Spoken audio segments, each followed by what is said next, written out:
Welcome to Manga Machinations! This is episode number 499, and this week we're doing a manga in motion on Blue Giant. I'm Dakazu, and with me is Starfox8. It's me. It's Star Fox 8. And Morgana Santilli.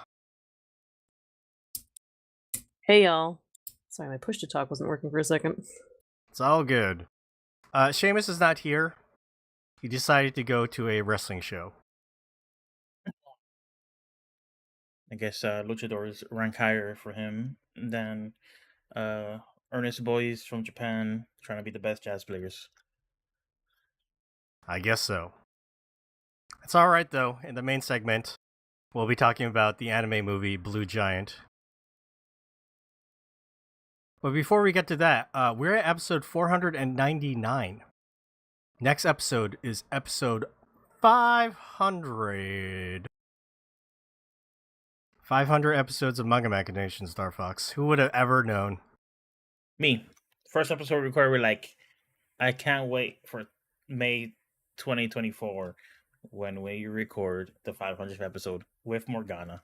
I was telling my husband that we were, coming upon 500, and he's like, "Okay, so how many episodes have you participated in?" And I was like, "Oh, I don't know." And then I was like thinking about the like probably a couple hundred at this point. I think you're a little shy of half of them. Yeah, because I started as a regular in 2019. I had to take a couple of sabbaticals for pregnant, postpartum. Mm-hmm. Yeah. But yeah, I think at least 200 of them, and I was like, I hadn't even thought about that. Like, that's a lot. Yeah. Talk to you guys a lot. Yeah, you do. Yeah, it's kind of crazy. It's so like there's this website, and I don't know if you did this or if somebody did this for you, but like I think it's Podchaser. I know of it because somebody entered our contest by putting a review on Podchaser. And Podchaser has a whole like credits system in the website where it credits people who appear on podcast. And the only Manga Mac person that has an actual like website page on that website is Morgana. What? Yeah, and I was like, how did Morgana get on here? And it has your picture and everything on there. And the interesting thing is that like it credits or it shows you how many podcasts you have been on in that website. So like it's a lot because I think it's also like pulling in anything you might have done for Manga Mavericks or any other podcast you're on. Yeah, I've been a guest on a couple. Wait, what was this one again? I think it's. Let me look it up right now. This is fascinating. I did not put that together. But that's a great thing to put on my resume.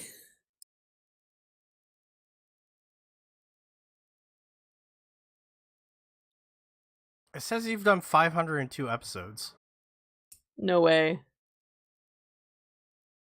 Okay, setting over your profile. Live reaction. Okay, this is counting all episodes of Manga Mac, that's why. Also, where the fuck did they get that picture? Who did this? It's creepy. It is a little weird. I'm also no longer the sales and marketing assistant. I'm the sales and marketing coordinator. That's fascinating.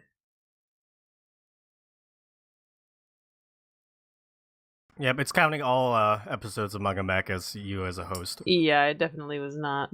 Are you Wow. Morgana? Verify and edit this page to your liking.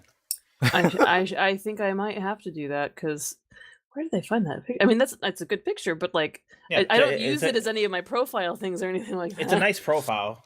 So like I was wondering if you had a hand in it. No, I mean I posted that on Instagram like 5 years ago. Sinking emoji. Weird. Well, random cyber weirdness aside. Oh yeah, I was going to mention our giveaway. For episode 500, we're going to do a manga bundle giveaway. And you still have a chance to enter, even after you hear this episode. Final entries will be taken on May 17th, which is Friday. After that, we'll be doing a drawing and we'll be announcing the winner on episode 500. But if you enter, you can win Invisible Parade by Mississippi, a copy of Panorama of Hell by Hideshino, a copy of From This Flame by Konomi Oumi, and then Seamus hasn't picked a particular title, but you'll be winning a Yuichi Yokoyama manga of Seamus's choosing. Very Manga Mac coded bundle. No mainstream manga in our bundle. Nope, not at all. Closest thing is like Hideshi Hino, like the closest thing, but like not even. No, it's not. It's not. None of them are. But yeah, if you want to enter, we're asking you to write us a review of our podcast. Google Podcast, Apple Podcast. Oh wait, Google Podcast isn't going to exist anymore. So anyway, anywhere you can, find a place to write a review, like podcast. What did you mention? Podcast Pookie, Podcast Panda. Podcast Pants. Sure, anywhere, and then let us know where you wrote that review by sending us an email with the subject title 500 giveaway. And yeah, we will. You'll be entered into our drawing, and we'll announce that next episode. Our email address is mangamachinations@gmail.com, so send those over to there.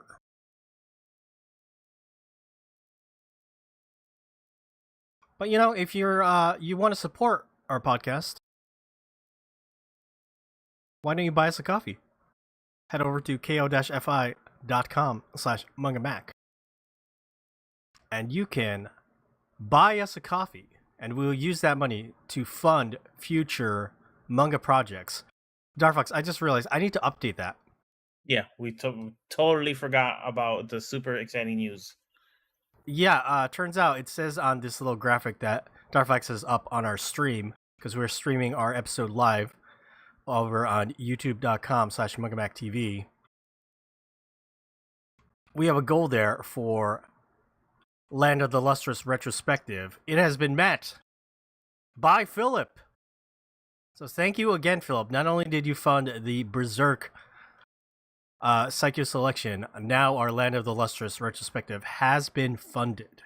All we have to do is wait for the final volume of Land of Lustrous to come out in English, and then we can start planning to do that retrospective. I'm very excited. Of course, we also want to thank our other supporters, like Manga Machu, Vicky Dalton, and Lulu, who helped fund the Oak Inner Chambers retrospective. That should be happening later this year. Along with other supporters, Deluid, Mia, Wyatt, Dr. Meltface, Poor Mexican 72, Liquidus002, Xtine, and Jen. Thank you for your support. Many of them are they support us multiple times. Repeat offenders. Yes, thank you for your support. We're able to do these bigger projects because you help us buy these manga. Thank you so much. All right. Next, I have an email.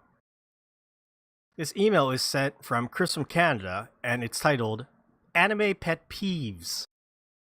Let me read it. Hey team, I was wondering if you all had personal pet peeves that can turn you off of anime. Lately, I have been finding it hard to get into anime, especially modern stuff. And it's more than me just not being able to still like I have ADHD or can't concentrate. Just to mention, I mainly watch dubs because I'm usually doing something else so I can look away and not miss anything. Or just read subtitles and miss the action. I'm going to use Zom 100 Bucket List of the Dead as my example of modern anime hits all three of my big issues. The opening and ending is full of spoiler stuff. For example, I keep pretty ignorant. I kept pretty ignorant of Zom 100 because it looked like something I would like. I had no clue about the blonde girl being part of the main group and found out 8 episodes in advance due to the opening and ending. The characters love to scream a lot and it's very exaggerated. This was especially prominent with the main character as he screamed what he was saying all the time. Like a hyper exaggerated good mood type bullshit. It becomes so annoying. Seems every somewhat sad scene needs to be dragged out and made to be as emotional as possible. This is another trope that has happened a lot, especially near the end of Zom 100, but every sad interaction moment event, or even thought, had to be dragged out and harped on multiple times. The dragged out moments were accompanied by hyper sad and emotional characters, a bunch of crying and sad music. I understand the scene is sad, but it always seems to be pushed further than it needs to be. Fuck emotional manipulation. And this is more of a gripe with the dubbed industry and not so much anime. But we need way more voice actors. It becomes very apparent when you hear the same voices in almost every anime now. Especially about 15 different people. We need more talent in the scenes desperately. Anyways, what are your pet peeves about anime? Oh, and just to know, I liked Zom 100, but don't know if I would return for season 2. I will probably just read it. From your friend up north, Chris from Canada. Peace! Oot. He wrote peace in like a giant font. Thank you for your email, Chris. Yeah, I've heard Chris make these complaints while we play Mahjong on our Mahjong Mondays. I don't know if I necessarily agree with like his pet peeves, but you know, they're his pet peeves, so it makes sense.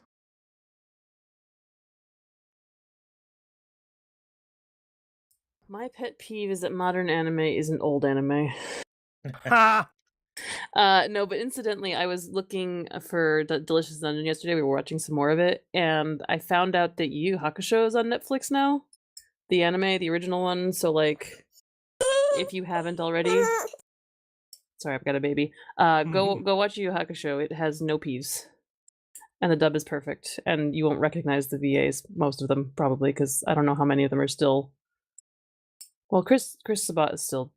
Chris Sabat, but he's like nigh unrecognizable. And I don't know if oh my god, Yusuke, my brain is dead. Cook, Justin Cook. Cook, yes. Is he still doing voices? I know he's still in the industry, but Yeah, I don't think so. He might do stuff here and there, but he's not doing leading roles. I know the guy who did Kurama does like writing on scripts and stuff. So yeah, you're probably you won't recognize any of them. Go watch that. Do I have peeves? I am really annoyed when one of my annoyances with modern anime is that to me all the opening songs, not all of them, but a lot of them sound the same. And I think it's a matter of we're using a lot of the same artists over and over again for openings because they're popular artists, so that makes a certain amount of sense. Yeah. But that bothers me. I get bored. Incidentally, my husband likes the second Delicious in Dungeon opening a lot. I know last week or 2 weeks ago I talked about how he hated the first opening. Not a fan of Bump of Chicken. Yeah, or the fact that there was no like food or anything in the open. The second opening is like all food. It's a fun song. It's funny. You can hear my son talking. He's very vocal today. He's extremely vocal.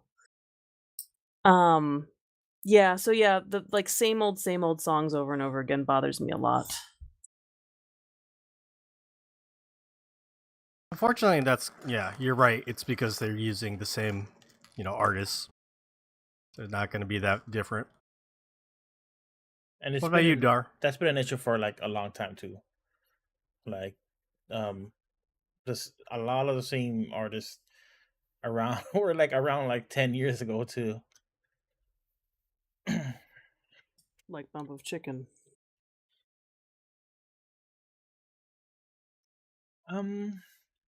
For me, pet peeves. That's a little tough because I'm usually pretty I try and judge anime on their own basis. But I guess something that would take me out almost immediately would be like random character deaths and stuff like that. Um, it can be interesting and exciting, but like sometimes it just feels edgy. Definitely like you know Pedialyte apologia, like whenever somebody has a little girl who looks up to them and then they adopt them and they're like a slave or something. I'm thinking of Shield Hero. I don't, I don't like As um we all do. yeah. It's like stuff like that that just seems like a very naked just endorsement of something that's kind of shitty. Um put with a lot of alibis and like contrived fictional circumstances and a bunch of lore to explain why, hey, this isn't really like a lolly situation, but like it is for all intents and purposes. That Or they stuff is a don't. They just refuse to touch on it at all, and just feels like it's not that big of a deal. It's right. just slavery. It's Yeah. just It's slavery. just Yeah, I know, slavery. right? Yeah. Stuff like that. I'm like, well, why is this even here? Um, but yeah, but besides that, as far as like plot beats, like I guess at this point, um, excessive flashbacks, especially like Mm. in an action show where I kind of just want to see the action and it keeps on giving you flashbacks and flashbacks like that can definitely be a huge turnoff. You think of Naruto? Yeah, or any shonen thing, it's just You know why they do that, right? to save time and money. Yeah, which is the same. Like Chris wrote in this. Oh, Chris is in chat. Hi, Chris. Chris, you wrote about like them doing the sad moments and really stretching it out. Again, it's to eat up time so they don't have to animate as much. What? I don't think that's the only reason, but like it's definitely like a part of it. Oh, I thought of another one.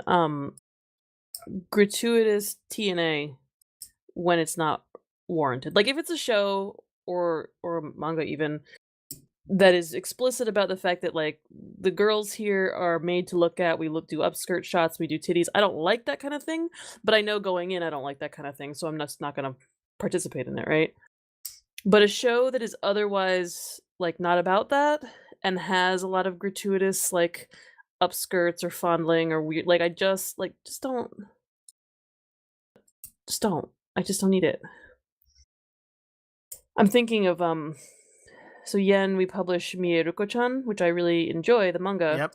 And you talked about how the anime was Yeah. very sexy and It why. it definitely pushed it more than and it's there in the book. I can't deny that. It's there is a little bit of that. But it's kind of subtle.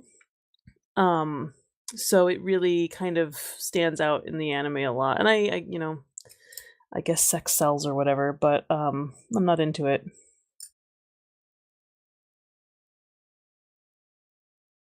Let's see. We got some responses from Chris in the chat.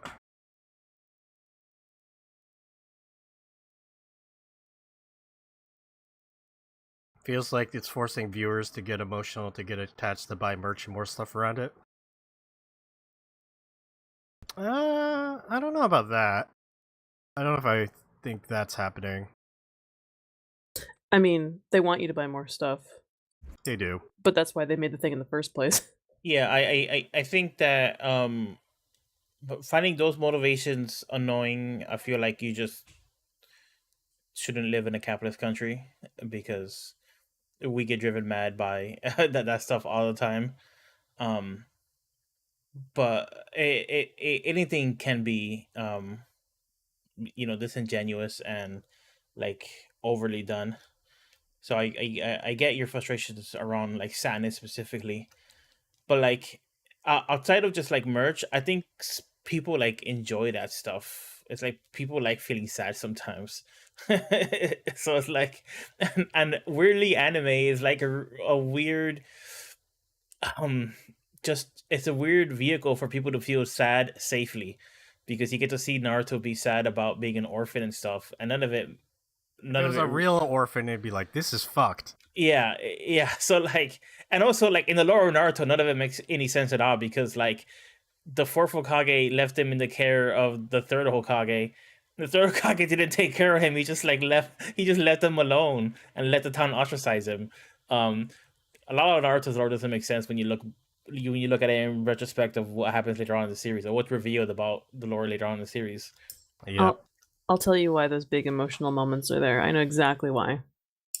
It's for the fanfic. You gotta have those bonding moments. You gotta have that emotional shit so that some 14-year-old girl can write an emotional one shot about what was going through that character's mind in the moment, okay? This is what it's for. Makes sense. Nice. I'm glad they have so much material now. So much material. They cannot be stopped. I think Darfox and Morgana can guess my pet peeve. Bad music stuff. Yep! Ding, ding, ding! 100%. When As there's soon as something music-based is mentioned that is wrong, I'm immediately annoyed. when there's notes on the screen and those are not the notes you're hearing, Dogzu is somewhere fuming. 100%. Hand placement of piano or instruments not making the right notes. 100%. Which that one is probably the hardest to like get right because It's that not would that hard. because like the music sheet you could just copy paste it from like your dude and just put it on the screen. But I like, get it that animators and people and even manga artists who cover like materials like music may not be knowledgeable, but they should be. They should fucking be, because otherwise I'm gonna be standing in the corner and fucking glaring at them. I think you should become a consultant to mangaka who want to write music manga. I'll do it. Pay me.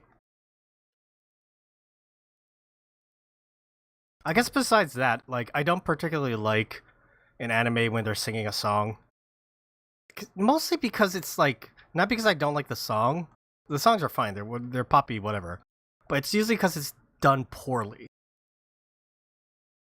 Remember last week we watched Inu O, and I was praising how like Tomo was singing and he looked ugly while he was singing. It looked, visually correct to how you look when you sing. I never get to see that. Ever. no, because it's usually like oh, like just mouth positions being Perfect cycled in normal between. mouths. Yeah, exactly. You don't get like the strain or the in between faces that somebody might make in between notes. Mm-hmm. If they're straining, they're singing it wrong, though. I'll tell you that much. But yeah, any other pet peeves? Did we cover them? All right, let's go ahead and move along from the email. Thank you, Chris, for your email. If you want to send emails to us, send them to mangamachinations@gmail.com. All right, let's move along to a little what you been reading. Okay, Seamus is not here, so Morgana, do you have anything this week? I do. Oh yeah. It's not manga, but it is comics. Let me send you guys a link.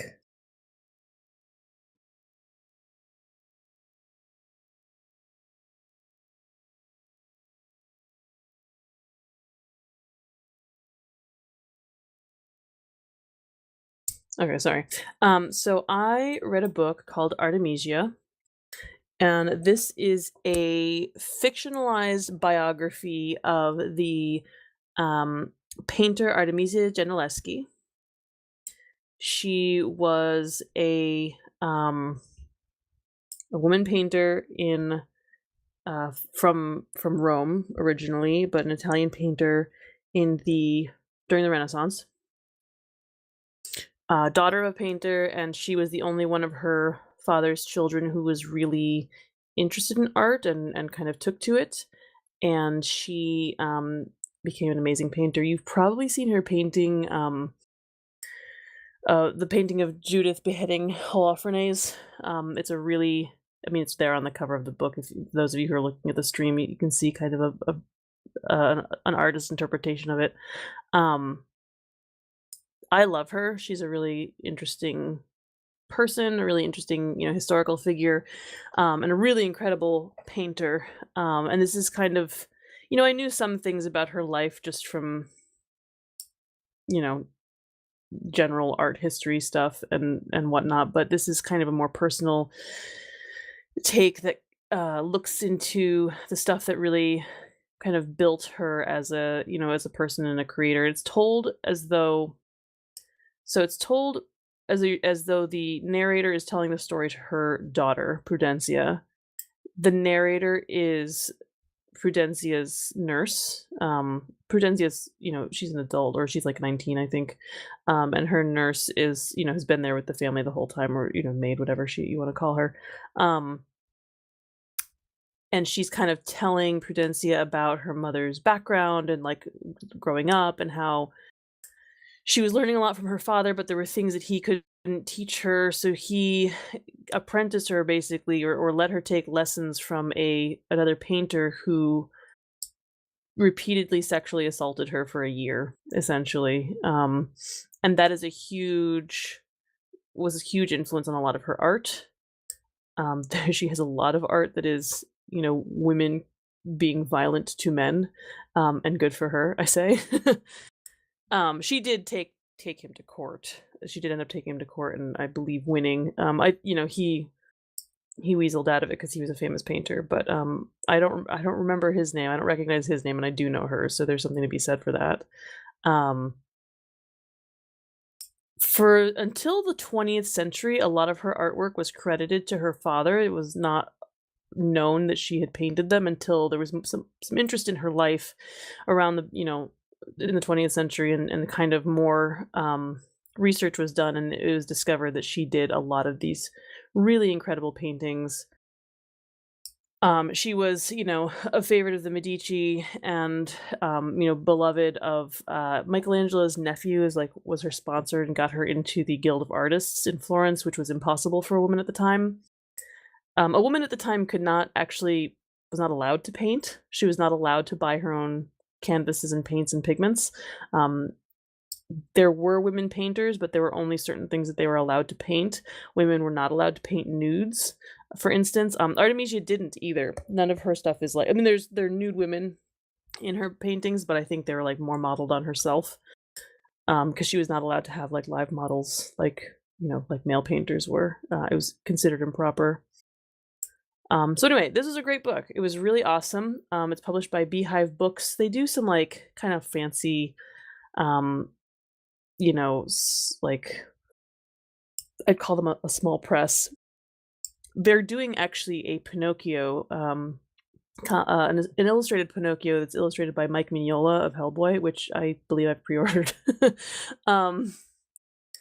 A while ago, before I even knew about this book, I pre-ordered that one. So they put out some really interesting stuff. This was originally a French comic. It was translated into English, and I bought it on a whim. I was at Barnes and Noble and just happened to see it, and it wasn't even shelved with the graphic novels. It was shelved with the art books, like the books about like the biographies and stuff like that. It's not like 100% faithful, but there is a note at the back talking kind of about that. So yeah, it was really, really cool, really good book. Highly recommend it if you're interested in art. I am positive there's no digital edition of this. This is a company that seems to do like kind of prestige editions of books. It only comes in hardcover. But yeah, glad I picked it up on a whim, and I really enjoyed it. There's a digital version of this. There is? It says on the website. Under the ebook section.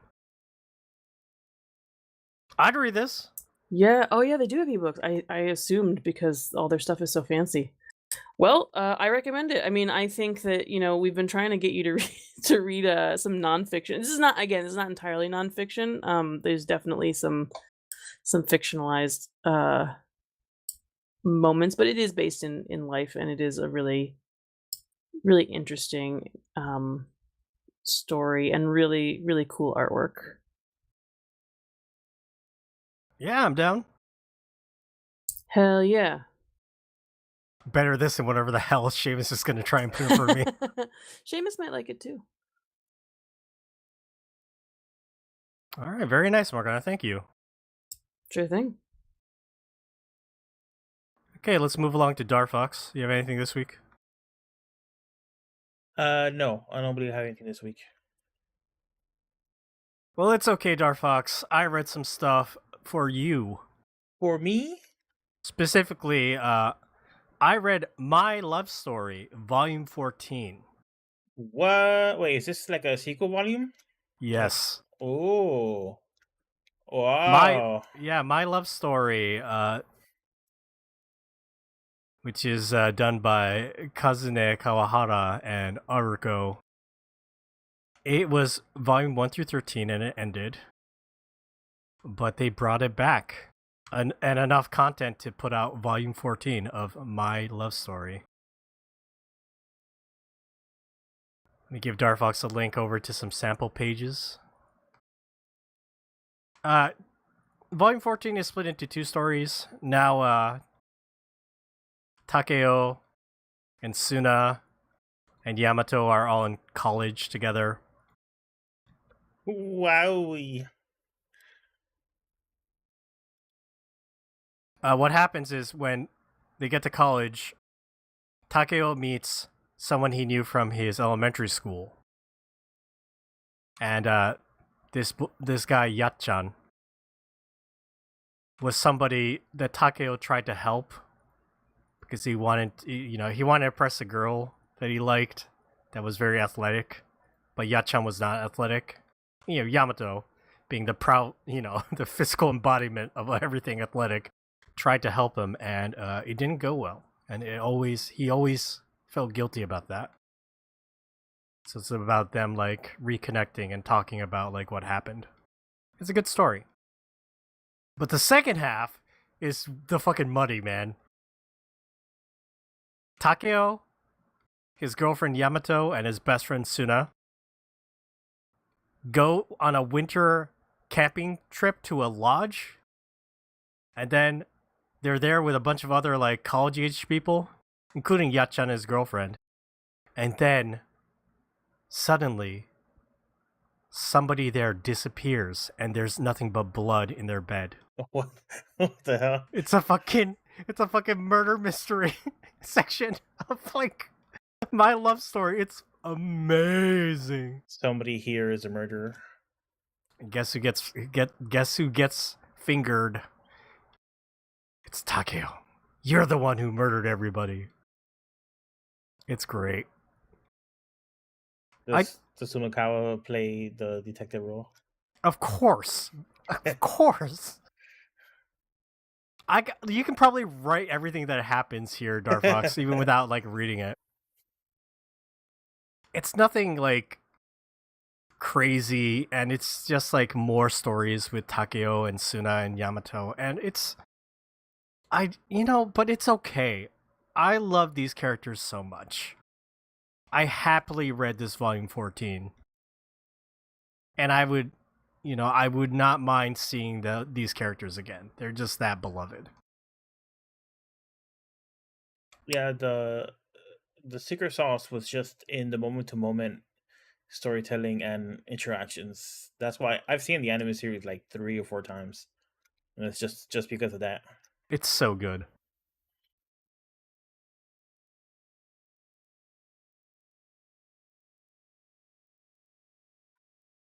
Yeah, I hope Viz puts it out in English. But I don't know. No story with Sunakawa's sister. I know, right? That was the only thing I was missing. She's Second my best favorite character. Yeah, I know she is. But they wrapped up her story basically in the main 13 volumes, so. Yeah, but like she could still be around and suffer a little bit. She's so great.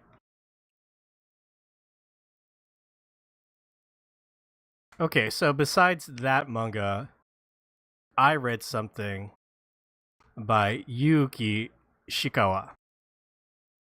Darfox and Morgana, you might remember a manga that I love called Depression Meals or Utsugohan. Yes. Yes. Yeah, I fucking, this manga artist writing about how he tripped up the flight of stairs going to the sit down section at McDonald's, and his cola spilled onto his fries, and then he had to eat cola soaked soggy fries, and it was sad. He also did a great manga called To the Eternal Children of the Galaxy, which is a manga that I really praise. He did a single volume release called Yoru to Neru, or Yoru and Neru. I'm going to send Darfox a link to the sample pages. Morgana, this is a story about two guys who are tiny. I wasn't expecting that qualification. I was like, When I say two tiny, guys who are like gangsters, two guys who are vampire. No, two guys who are tiny. they are tiny, like they are, what do you call it? Like the Secret Life of, I forget that movie series or the book series. Oh, Ariety, but the borrowers. The Yes. borrowers. Yeah, like that. But they're human. The black-haired one is Yoru. Yoru means night. And the light-haired one with the cap is Neru. And Neru means to sleep. The presentation of the comic is 4-panel, which I didn't prefer, but it was kind of interesting. Like, even in this first chapter, they're killing like a spider, which is huge. And then Neru is sick and he's coughing, so like Yor found like a cold pill, but it's huge because it's like the size of a regular human pill. Or they're talking about, man, I miss drinking beer. But then they talk, what if you fell in a giant mug of beer? You drown from the foam. There's no air there. It's like, oh, that's crazy. These two guys used to be regular human size. And as you read the manga, you realize that some weird disease or experiment happened on them.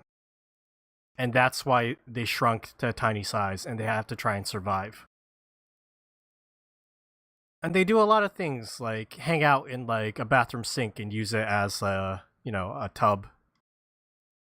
Or they want to eat a mandarin and they're pulling off the skin, and by the time they're done, they're like, oh, I'm so fucking tired. Let's go take another bath. Or Yoru gets a toothbrush and is like cleaning Neru's back, and Neru's like, that's gross. That's a toothbrush. It's lighthearted comedy at the beginning, and then it takes a kind of sad and dark turn.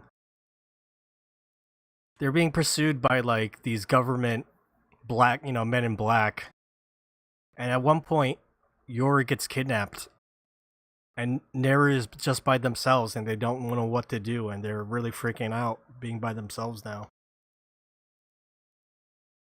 And at the end, Neru comes back, but he's coughing blood, and he's learned that the people who become tiny, they die very quickly. And so he's gonna die. And it's kind of like a very sombering moment. Like, Yoru wants to see the ocean before he passes away, but they're so tiny, it takes forever to try and get there. And at the end, they come across a regular-sized woman who's like killed herself, and Yor is too weak to go on, and tells Neru, go on without me. And Neru's about to, but runs back. And it ends with Neru carrying Yoru, telling them, hey, I really, I'm glad we went on this trip together, as Yor passes away. And then Neru is coughing blood. Cool. Sounds great. Bro, this fucking manga trying to sell merchandise on my ass. I just got. But I like this a lot, even though it was sad. Like these two tiny guys interacting with the modern world, as in a tiny world, and like making some jokes throughout it. and then it turns into like a more serious story. It reminds me of something like Shaun of the Dead, where it starts as a comedy and then becomes like an actual zombie movie. Right. It works a lot better. It's just like Double Zeta, Darfox. That's why Double Yes. Zeta is the superior Zeta Gundam. Goofy fun, and then they fucking drop a colony on your ass. Yep. This is like what I was saying about Delicious in Dungeon. Like, I came here for the dragon barbecue, not really for the blood sacrifice shit. Like, Mm-hmm. I'm like, wait, this gets heavy. I mean, we're still enjoying it, but like, I don't know, man. When things take a 180 like this, I'm always like, what? I was okay with it here in Yoru Toneru because they kind of build up to it, and it's kind of implied that something's going on, that they're being hunted and everything. Like, you see stuff, they sneak into people's houses and watch on a huge TV about the news. Actually, they don't even use a TV. They just use like someone's like smartphone because it's like the size of a giant TV to them. Well, yeah, there's, I like Yuki Shikawa as a manga artist. There's something about like the cute style it really contrasts with like the more serious storytelling that he does. And he's able to draw really expressive faces even in this simple style. And so I love his work. I wish he was more well known. He's a very versatile manga artist, but he does I mean, like Depression Mule is really different from like that Immortal Family manga, right? Yeah.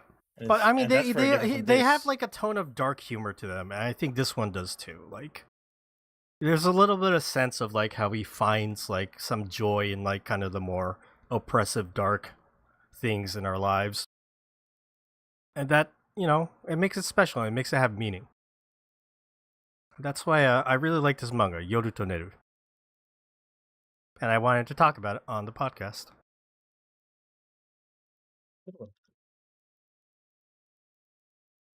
And yeah, that will wrap up what I read this week. So we'll end what you've been reading. Before we get to our main segment, let's talk about next week. Next week is episode 500. And we'll be reading Paradise Kiss. Actually, Darfox, if you've been a good boy, you've read it ahead of time because it's 800 pages. No, I'm only like 80 pages in. Oh, I'm not even that far. I haven't started yet. Have you read it before, Morgana? I have not. I've seen the anime. I'm not worried. I feel like 800 pages is like only a little bit more than what we do for like a triple dip. And I also expect to just kind of go through it pretty quickly, so it'll be fine. Yeah, I figure I'll read it in like a night or maybe 2 nights. Yeah. But yeah, episode 500, Paradise Kiss, announcing the winner of our giveaway. We're also, I'm planning something very special, so it won't be like a regular episode. No. So look forward to that next week, along with Paradise Kiss. Okay, everybody, we're going to take a short break before we get to our main segment, which is Manga in Motion on Blue Giant. Stay tuned.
Okay, we are back. It's time to talk about Blue Giant, an anime movie about the Blue Giant manga. Based on the Blue Giant manga by Shinichi Ichizuka. The manga is available in English from Seven Seas Entertainment. This anime movie came out in 2022 in Japan, and it came out in 2023 in theaters through G Kids in the West. And now it is available to purchase and buy. And we had a little watch party with the 4 hosts, and we watched this movie. This movie is about Dai Miyamoto, who leaves his hometown of Sendai after he graduates high school to go to Tokyo. And his goal is to become the best jazz sax player in the world. While he's in Tokyo, he crashes at his high school friend Tamada's place. And then he meets Yukinori, a piano player that's very talented and very cocky. He teams up with Yukinori, and then Tamada expresses an interest in playing jazz with them, so he becomes the drummer. They go on to do performances, the 3 of them, and that's what you have in this anime movie. I'm gonna start because I love Blue Giant. This movie is fucking amazing. Morgana and Darfox can tell you that throughout the movie, I was just giddy as a schoolgirl. So excited about all the stuff that's happening in this movie. This movie is so good. And the reason that it is so good to me, the music in this movie is fucking amazing. The music tracks were mostly composed by Hiromi Uehara, a world-renowned Grammy Award-winning jazz pianist. And Hiromi's songs in Blue Giant are so fucking good! It's just like the best songs. It's like there's some tracks because there are other like instances of like smooth jazz or cool jazz, but the entire theme of like Blue Giant is that jazz is passionate and emotional. And you get nothing but that. The representation of that in the music is phenomenal. And also, the performances that they had for like these 3 main characters. Hiromi Uehara handled the piano playing for Yukinori, the piano player, and she's so talented. So perfect. Everything she did totally matched Yukinori. It was so good. The saxophone was done by Tomoaki Baba, and Baba did such a good job from the beginning, like representing Dai's like very like unrefined but very forceful, emotional like performance or representation of like how he plays.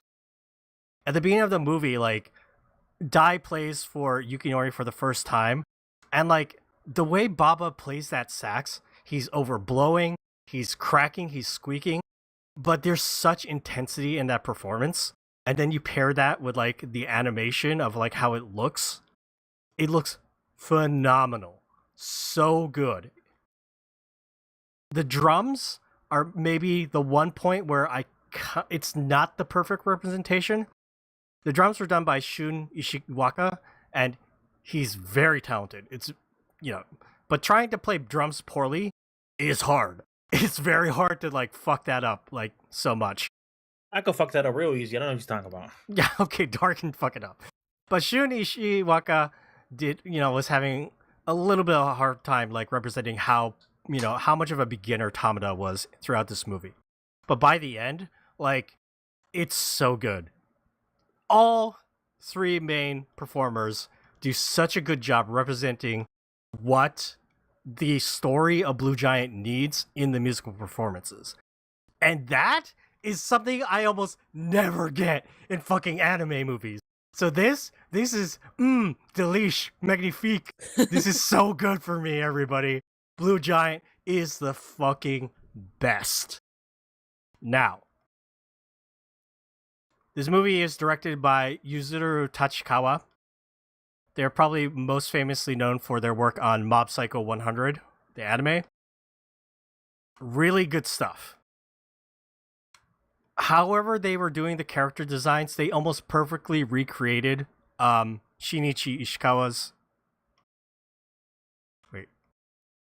Ishizuka's like manga style of Dai, Tamada, and Yukinori.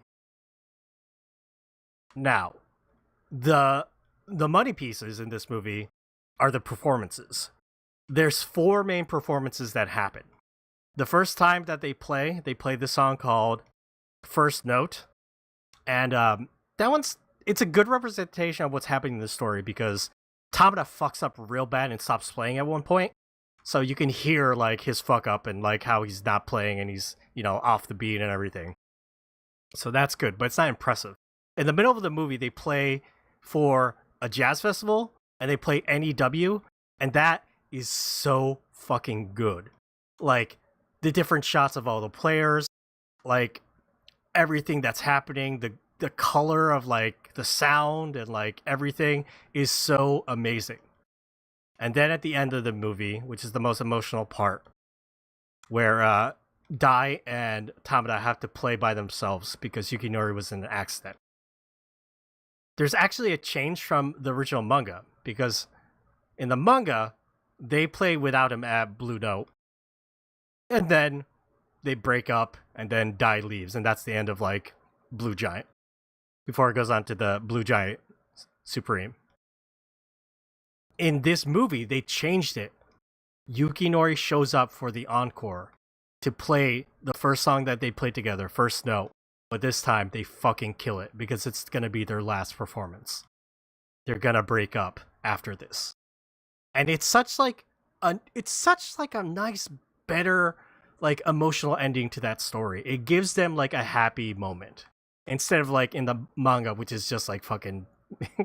It's it's a profound event, as like Mr. Tyra of Blue Note called it in the manga, but it's such a better emotional ending to have, where all 3 of them get to have one final performance at the end of the movie. Now, there's one bad thing about this movie. When they're doing the performances, it cuts to CG animation, and at best, the CG animation is like a B+. At worst, it's like a C-. It's like an F sometimes. It's like playing Sims. That's what Darfox said. It was like when it cuts to the CG version of Dai playing the sax, it looks like you're playing The Sims, and like the Sims character is like standing in place holding a sax and kind of moving around a little. Yeah, the 3D stuff is not great. I think what's particularly damning about it is that these musical performances are the most important part in so many ways. And I feel like they just cut corners right there. Like, and I understand why. I understand it's expensive and difficult to do this, but when they did do 2D animation in the performance parts, they look so good. They did some really interesting things too, like visually.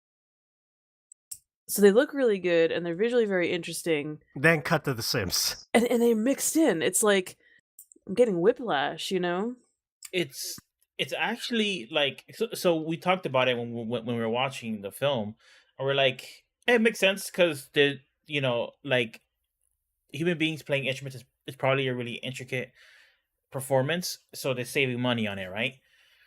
So it makes sense to that end. But after watching the film and kind of sitting on it for a little bit, I kind of feel like they could have saved more money by just reusing more shots, which is what Ino did. Just like reused a lot of shots because Ino had multiple long songs, like 5-minute long songs. Dar. Here's the thing. I know this because I've seen this movie multiple times at this point now. But at the final performance, they're reusing a ton of shots. Yeah, I did notice a few, like there was like the Moten jazz shot where it's just a bunch of like gold jazz essence flowing everywhere. I don't know. They reuse the jazz dimension when it goes inside the saxophone. Yeah. They reuse, and I think a lot of these are taken from the manga. Like there's that really good page where it's like Dai, who's the piano kid? Yukinori. Yukinori and Dai are like in the background, and it's totally white, and their shadows are stretching towards like the foreground, and they're really big. And like I'm pretty sure that was straight out of the manga, and that was on screen for like 2 seconds, and like, oh, they could have just milked that for like 10 seconds or something. Just like leave it on screen. Like just 10 seconds left or less of fucking CGI. Oh, it's so bad. Like I think at this point it's a little bit tacky to complain about CGI anime because everybody knows it's like it runs the gamut, and there are legitimately good looking CGI anime out there. It exists, and it's going to get better. Yeah, and I don't have a problem with it necessarily. In like, it's not my favorite, but like sometimes it's fine. Like some whole shows are animated that way. Whatever, I don't care. It's just it's the whiplash, and this is a full length feature film. It's not it's not a week to week anime. You gotta kind of grind it out. So yeah, that is a really unfortunate aspect to it. An otherwise pretty great movie.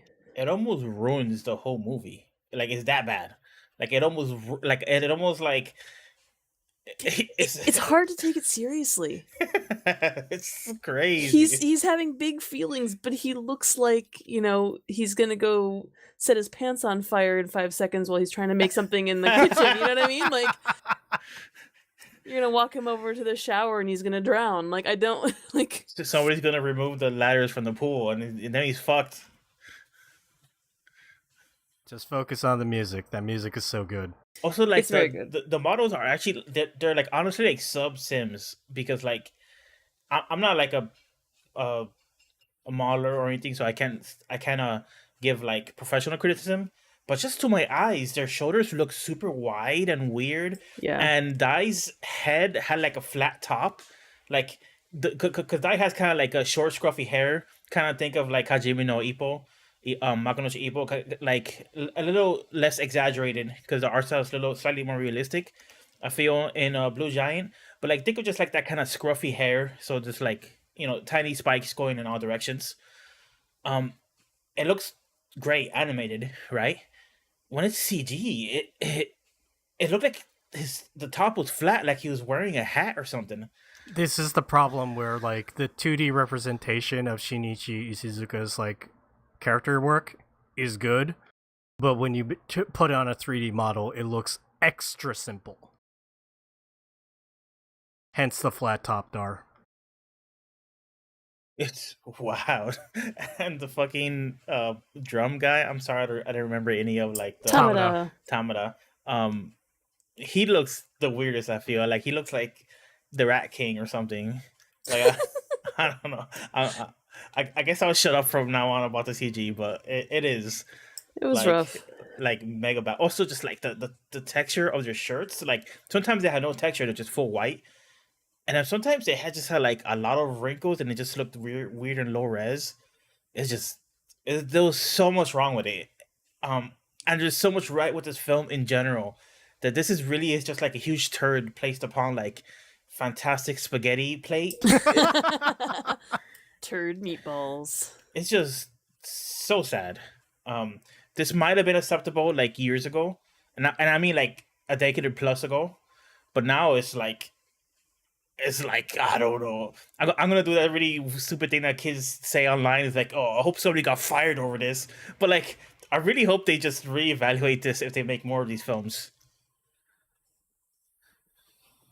I will say there's one other aspect that I didn't love. It's not as bad as the CG, but it's the like 5 fucking montages. Yeah. Which I realize are kind of necessary for this. Like you can't tell this story without kind of getting some, but it was a lot. Luckily there was good music to carry it through, but there was a lot.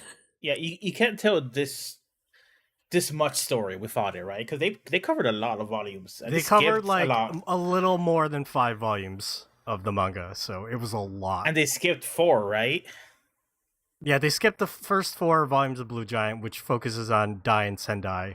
And they were even able to like sprinkle in kind of like the background very quickly.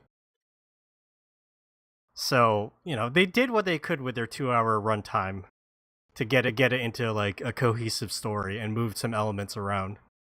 It's probably the best that they could have done. Right. I understand that I have, I mean, again, a way less of a problem than the CG.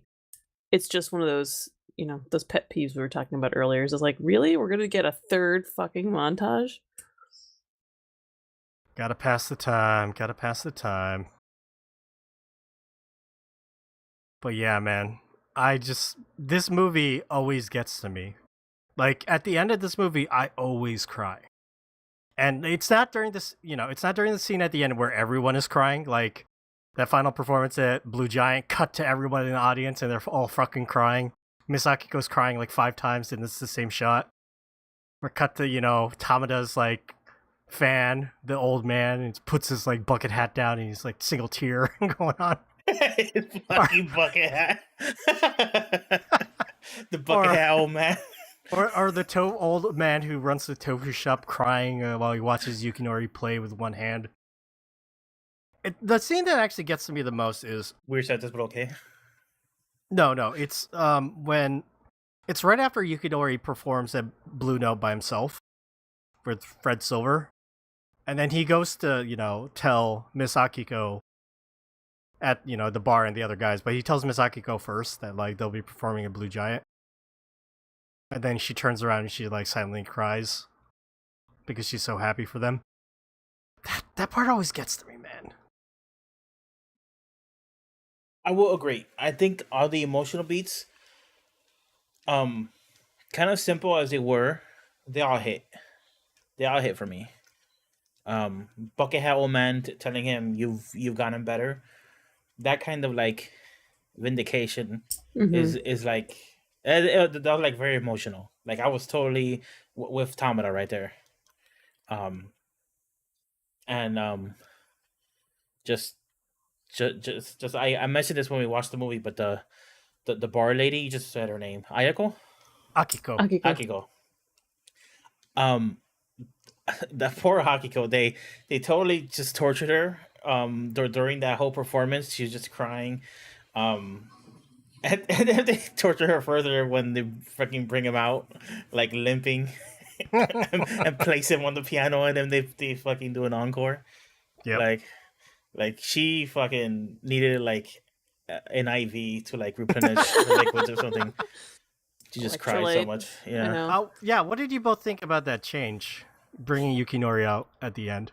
Honestly, I was like, did this happen in the manga? I don't remember. I was trying to figure it out. I couldn't remember either. And I was telling you guys after we watched it, I had forgotten that Yukinori gets into that accident until they started showing scenes of him at work. Yeah. Right there. And I kept thinking like, oh no, when is that shoe going to drop again? I can't remember when it happens. I just know it's going to happen. And it's gnarly. It's gnarly. Yeah, the time, it's almost comic timing because that dude gets fucking run over hard, bro. Like, he gets hit by that truck. It was crazy. Like, the way they framed it was almost just like a comedic scene. And then, of course, it's ridiculous. And then, of course, they show his fucking mango that hand, his right hand. And that's like, that was a bit much, but that was in the manga. I think I remember. It sure It was worse in the manga. Yeah. Terrible. Like, yep. He got really lucky though. Fucking. Oh yeah. His spine should have been in pieces the way he got like pancaked. He should have been in traction, like. But yeah, I liked it too. I'm a sucker for sappy shit like that.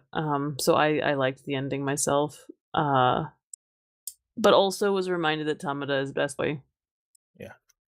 He had the best animated segment because he pulls out his drum solo when they perform just him and Dai at Blue Note.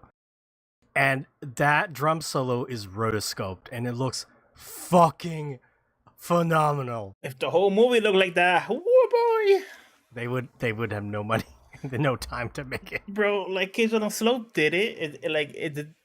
I don't know what kind of budget they had, but they did a pretty good job with it. I don't know, whatever. I'll stop. I'll stop. It's so bad though.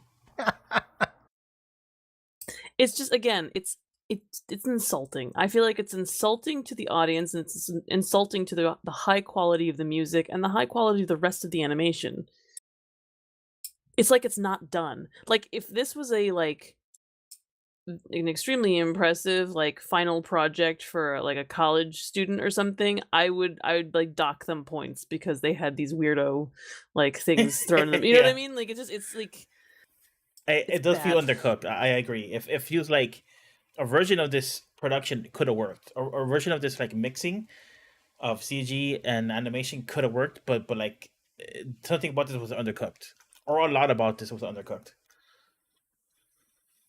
Wow, I'm surprised that you guys had such a negative reaction to the CG, even though you knew it was Are coming you? too. Are Well, you? it's bad, but like I'm just focusing. I know what parts to focus on. The movie never lets you forget it. Yeah. The music is very good. I want you to know, so my husband has not seen this movie, but he does enjoy jazz. Every Saturday morning he makes breakfast, and he usually, while he's cooking, is listening to jazz. So it's Mhm. like, here's an album for you to play on Saturday morning while you make breakfast, and I just gave him the link to the Blue Giant soundtrack on Spotify. Oh yeah. So listen to it. Yeah, he listened to it this morning while I was still sleeping. I said, "What'd you think?" He's like, "Yeah, it was really pretty good." So he has no context for it. He's not read Blue Giant or seen the movie. James approved. James approves. He didn't just start kind of crying when they got to like No, the piano no. solo. He is not that kind of musician. He's not emotional about it like that. But he enjoyed it very much. He did like it a lot. And then, from there it kept playing jazz. Like, Spotify does that thing where it's like, okay, you played this whole album. Now let's like go off into, other stuff. So it's like other Japanese jazz musicians and things like that. It's pretty good. Oh, that's a cool rabbit hole. Yeah, yeah. Yeah, we can't say enough good things about Hiromi's like compositions. Even like not even like the 4 major performance pieces. I guess I should say 3. But the all throughout like the movie, like the different soundtracks that she did, the music for some of the other bands, like the Fred Silver, when Yukinori played with him, that song was like really nice and like different. Just like she understood. She's like, I've read an interview of her and she said like while she was reading the Blue Giant manga, she was like she could hear the music in her head that they were playing. And that's how she like made the compositions and the pieces here. And they're so perfect. They're so perfect. I could listen to that main song First Note like a million times and I never get bored. And then cut to the Sims Star Fox. Yeah. I don't know. That's not what the Sims really sound like, but this is, I'd say, a really good adaptation because they knew what to adapt. They fucked up some of it, but but they knew what to adapt because, and it's like I still can't let it go a little bit. It's still annoying to me that like they cut out all like the beginning.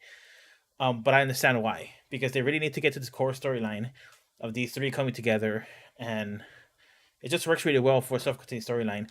And you also know it's a really good Blue Giant film because you could make, like, theoretically you could make this movie and really truncate a lot of jazz scenes, and it'll still have most of the emotional hit, but it wouldn't be the best Blue Giant movie it could be. It's the best Blue Giant movie it could be, sans the Right. CG, because it fucking really lets the jazz breathe to the point where I think it will bore a lot of people. I think a lot of people who don't care about music, they will be restless, very restless during this film. They will not like it. They did a good job. You mentioned how like they changed the focus a little from just Die to like about the 3 of them coming together and get them more like a equal setting, and like it just works as a story then of like 3 young teens coming together to do music. A story that's enshrouded by like 6-minute long jazz sequences repeatedly. like the people who like are not musical or do not care about jazz, they will feel like restless, in my opinion, in my estimation. I also wonder if people who don't have any reference for Blue Giant will enjoy this, not because I don't think it's an enjoyable film, especially since you said they kind of switched the focus a little bit to be on the trio. But there are scenes in those fucking montages where they're flashbacks. There are a bunch of flashbacks. And that all doesn't make sense unless I mean, like, you can kind of, I guess, figure it out or assume what it's about, but like, because I read the manga, I knew exactly what was happening in those flashbacks.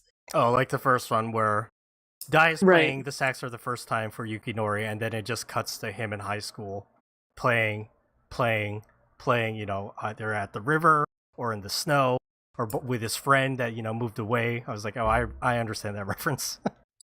Right, or like showing him playing in front of his family, and like, Yeah.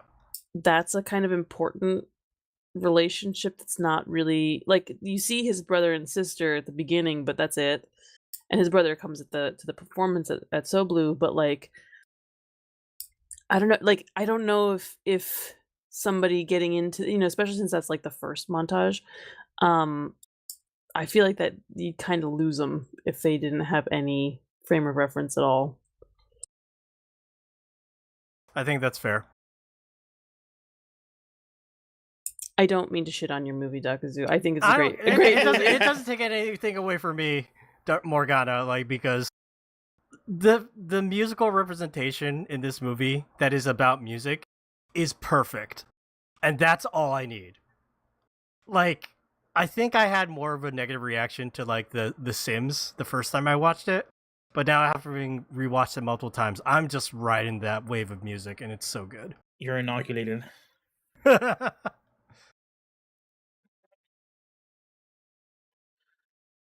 Hey, it makes for a better viewing experience. Some things you just have to like suspend certain expectations. Take it for what it is.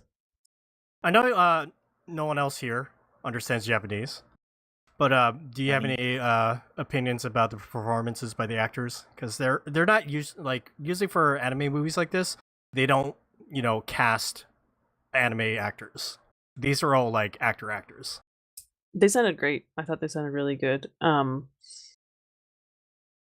Voice acting is different from screen acting, I think, but I think that one of the benefits of being a screen actor is, I mean, there's a certain amount of more realistic delivery. Yes, it's definitely not what Chris from Canada complains about with like the over the top screaming acting. A little more grounded. Mm-hmm. I had a weird realization that I don't think I had when we read Blue Giant, but seeing the characters animated, especially some of the like older, like adult male characters, my brain was like, wow, this really looks like Naoki Urasawa stuff.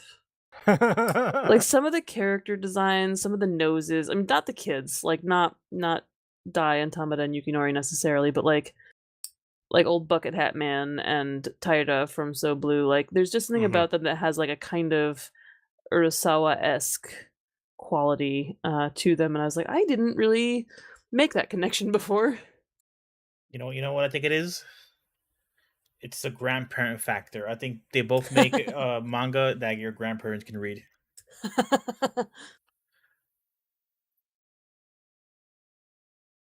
It's more of that seinen type art style. I think it actually originates from like Katsuhiro Otomo and Akira. Yeah, that makes sense. There's definitely there's definitely genetic material there, I would say. Okay, you mentioned Katsuhiro Otomo. Yeah. Completely random. Sorry, super random side tangent. You know how me and a bunch of our online friends, we watch Hong Kong movies typically on Tuesdays. We watch Inspectors Wear Skirts 2, which is this like cornball comedy. Imagine like Police Academy, but with a bunch of women in part of this police force called the Skirts. And it's all about like jokes about like women, like like women trying to be police in a man's world, and it's definitely written by men for men, because like Oh, yeah, at first I was like, you were this getting sounds excited. great. You're getting Yeah. excited. No. It's like um it's not as bad as you could imagine, but it's still like bad, and like the women are really like catty and like competitive with each other, which is like sometimes fun and funny, but also in general it's kind of like this is weird that like they're always just like angry and fighting with each other. But okay, but the reason I bring it up is because there was a training sequence when they're running through like a fake hallway and like shooting like cardboard cutouts, and it was all like Katsuhiro Otomo like drawings, or not all of them, but most of them were. It was really weird. Like one of them was just was like Canada. It was like really crazy, and it just blew my mind because I don't think they cared to ask for permission. They probably just did it. That's wild. Crazy.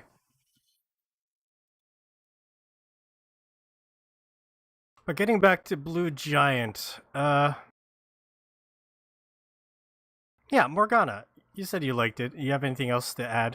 I'm sorry, I just basically decided to rant for the first 10 minutes about how much I love this movie No, I think and that's everything. So I covered a lot. I think that's totally. But you did cover a lot. I mean, honestly, I enjoyed it. I don't know that I'm gonna be watching it over and over and over again like you are, but I don't think it meant as much to me as it did to you, and I think that's okay. I've been toying with the idea of having my husband watch it because on the one hand, again, he likes jazz, he likes music. He plays music or did play music. He's not done it in a while. And on the other hand, I'm like, but the like again, is this like is the bar of entry too high? You know what I mean? Um, so I've been thinking about that, been trying to decide. But yeah, it was a good movie. I'm really mad about the CG, and I'm mildly peeved at the montages. But overall, I mean, I thought it was a really successful adaptation. Um, I just wish I want them, like, in a few years to, like, re-release it with where they fixed all those, like they were like, sorry, we had to rush this to get it out by on time, but, like, we went back and fixed it, and now it's better." That's what I want of this. You want them to replace all the CG stuff with just regular 2D animation. Mhm, mhm. Though I will say, now I kinda wanna play The Sims again. I would love to hear what your husband thinks. I plan on watching this movie with my wife sometime, but she's like, "It's sad, right?" I don't know about that. So I was like, "Okay, we'll prepare first, and then we'll watch it." But I think she's gonna appreciate the music part. What about you, Dar? Great movie. I probably will watch it again at some point. Um, Man, you really hate the CG though. That was funny. yeah. Well, I mean, it just stands out, It's really egregious. Like, it's egregious. I can't deny it. I can't deny it. It is what it is. I almost took down names during the credits. See, like, which one of these fuckers were responsible for this shit? Jesus. Dar about to hire a hitman. Hire an inspector in a skirt. I wish. Wild stuff. Is there anything in this film that I did not mention yet? I think you mentioned everything. Well, it's I think because you got it all. I mean, like, there's the movie is Dai goes to Tokyo. He he rooms with Tamada. He meets Yukinori. They want to start play together. They need a drummer. Tamada joins them. Montage as they practice, and then they have their first performance. Tamada fucks up, but then is determined to get better so he can like beat them. And then yeah. Sorry, I just thought of something that I was a little surprised by, which is that there weren't more of those flash forward interview spots. I think there were like 2. Yeah. I expected a couple more. Yeah, that's 3 maybe. pretty big Yeah, thing for the manga. They did one with Yui, which is Dai's teacher, and that establishes him. They did one with Tamada right after the first performance, and he's deciding to, like, he's gonna fucking do it. What else? Did they do one with Akiko-san? Yes, right. The part that always makes me cry. They did one with that. She talks about how she never let them perform in her place. Yeah, I was surprised. I guess 3 is okay. They were just felt like such a big part of the manga in a lot of ways because they were at like the end of every chapter.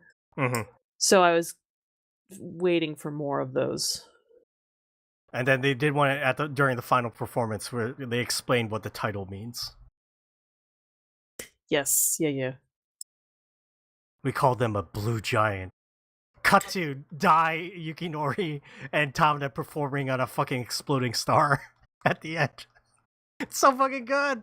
You know what's funny? So that idea of describing something as blue in jazz, I had never heard the definition before, and as I was listening to this anime jazz music and hearing this explanation, I was like, "Oh, is that why in Cowboy Bebop there's a song called Blue?" And then there's a couple references to like blue, and I'm like, "Oh, is this like a jazz thing that I just haven't gotten until now?" Cool. I don't know, Morgan. I don't know if I've ever heard it before I started reading this manga either, so maybe, but maybe not. But there are many scenes of Dai playing the sax, and he starts glowing blue like Super Saiyan. And it's fucking nice. I want to go watch this movie right now. And then he turns into a sim. That's what the blue power-up is for. It turns him into a sim.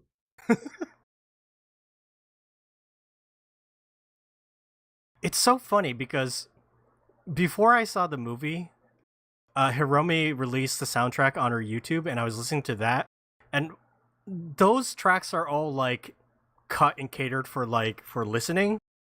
So like the balance of like the audio, I was like, Dai's sax should be way stronger. But in the movie, it is stronger. They pump that shit up on purpose, and it fucking works. And so, like, yeah, the movie version to me is like the way to listen to that music for sure. Even if it's a 6-minute like fucking like jazz music sequence, Star Fox, it's the best.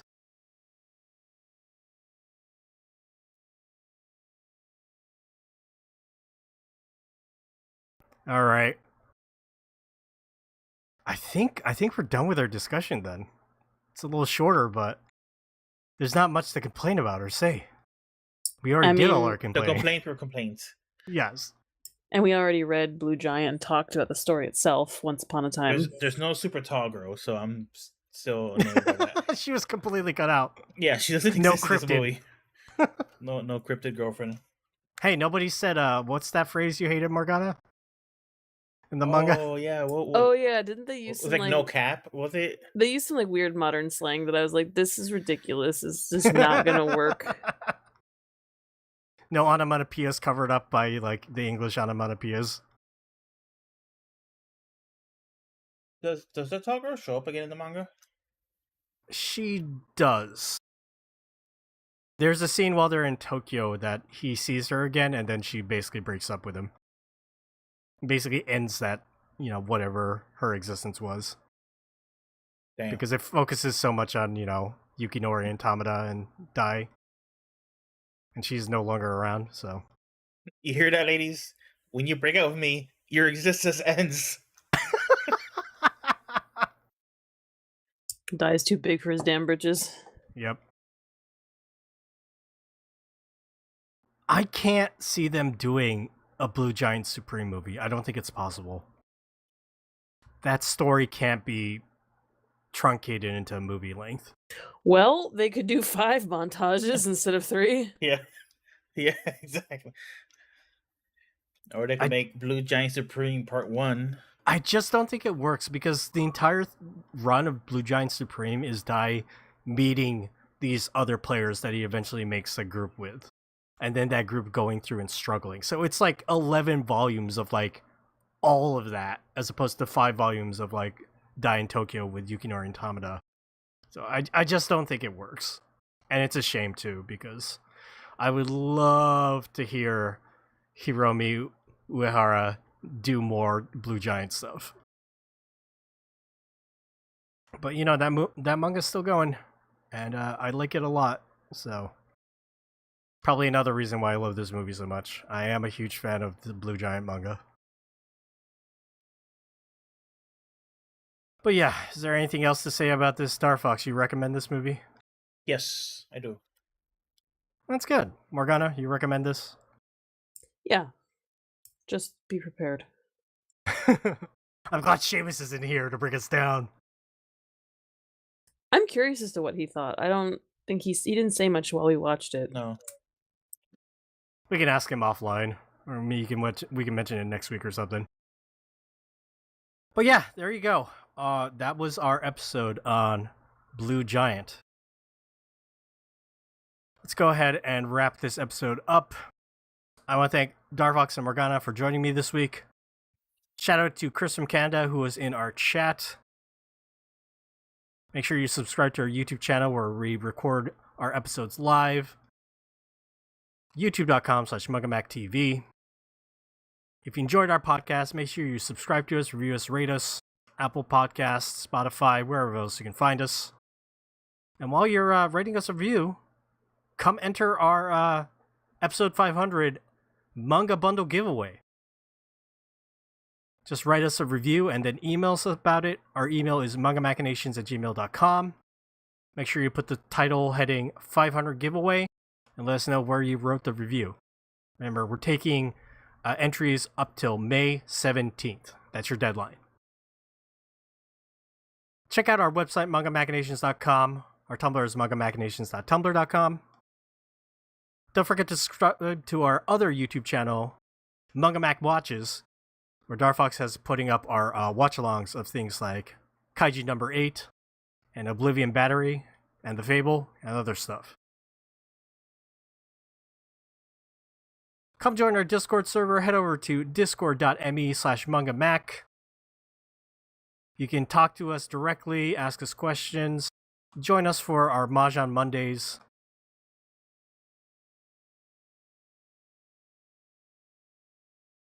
Let's see.